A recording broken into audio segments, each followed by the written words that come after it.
કે એને જવાબ જ ના મળે. ત્યાં સુધીમાં તો લવો હાજર થયો અને લવાએ કીધું કે બોલો મહારાજ. ત્યારે મહારાજ કે તારે 4 પ્રકારના વ્યક્તિને ગોતી લાવવાના છે.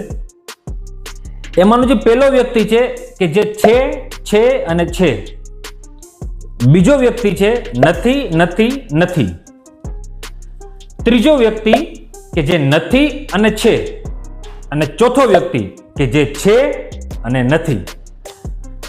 આ 4 પ્રકારના તું વ્યક્તિ ગોતી લાવ અને એના માટે તને પૂરેપૂરા 7 દિવસનો સમય આપવામાં આવે છે. જો ગોતી નહીં લાવ તો તને સૂળીએ ચડાવી દેવામાં આવશે. લવો તો હતો ખૂબ જ બુદ્ધિશાળી. કીધું કે ભલે મહારાજ. એમ કરીને અને નીકળી ગયો ગોતવા માટે. જ્યારે અંતિમ દિવસ આવ્યો ને ત્યારે લવાએ 3 વ્યક્તિને હાજર કર્યા.